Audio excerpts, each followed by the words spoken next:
The problem with most poorly written or poorly conceived copywriting is the fact that too many people go banging on about themselves when what people say about you is more important than what you say about yourself. And that's why testimonials work so well. Other people describing exactly how your product or service has helped them.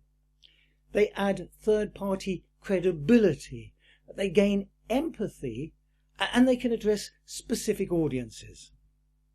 Case studies are really extended versions of testimonials. They're simply success stories written as mini articles. Now, traditionally, case studies were printed documents, but they can be even more effective as an integrated part of a company website. And they work so well because they tell a story. In the next session, I give you a proven structure, one that ticks all the boxes. But first, I'd like to discuss the different approaches to look and feel of a case study.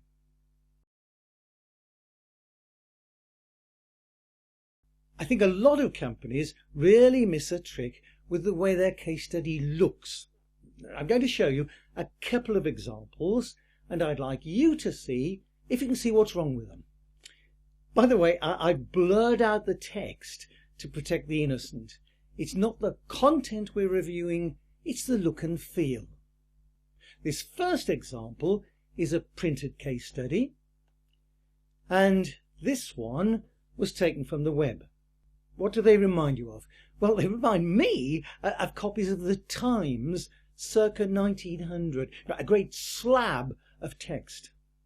Things have moved on somewhat since then, and editors really understand how to draw readers into their copy, how to entice them. Let's look at the techniques that editors use, and maybe we can apply them to our case studies.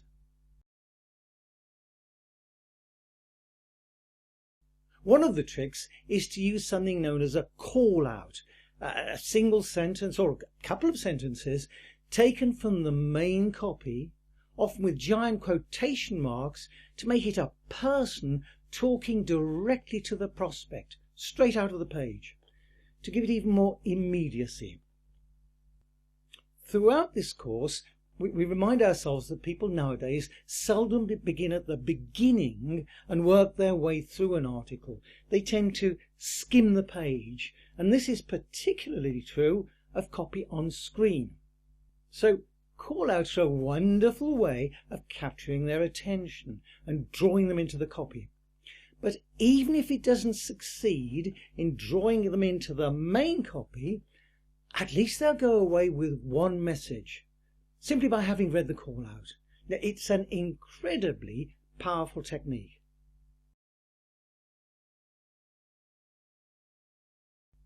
Something else, of course, that editors use are photos of real live humans. And sometimes they'll combine the two, a photo accompanying the call-out together with quotation marks. What a marvellous opportunity then to adopt an editorial look and feel in our case studies. I'm going to give you an extreme example. We chose here to make it look like a page taken from a young women's magazine. It is a case study, and I created it for a software house specializing in the fashion sector. So, a strong picture, a call out in red, it really does look like a magazine article. It gives a third-party perspective. So rather than a software house saying how innovative they are, this appears to be an external journalist reporting on how innovative they are. And people in the fashion industry will feel so much more at home with this sort of look and feel. As our second example, I wrote this for a small 4-man startup who'd managed to close a contract with a very large organisation, NATO. Instead of detailing it in the traditional case study approach, I made it look again like a magazine article.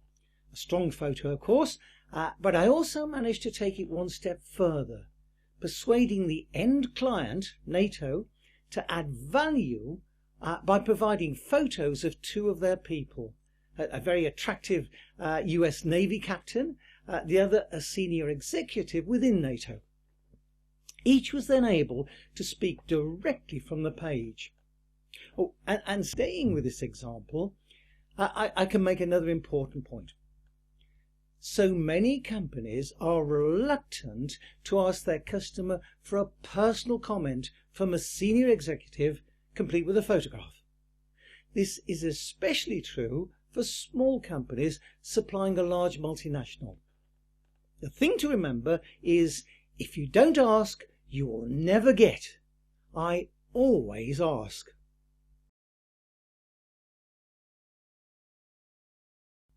Now let's just take a final moment to remind ourselves of what so many case studies look like.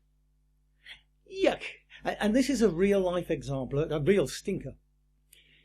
As an experiment, does this improve things?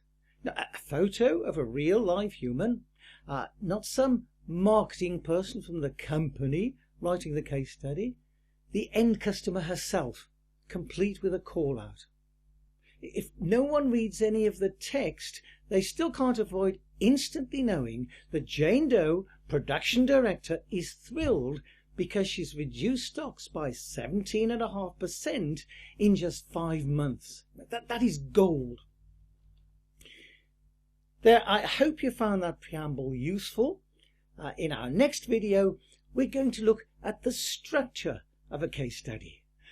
See you soon.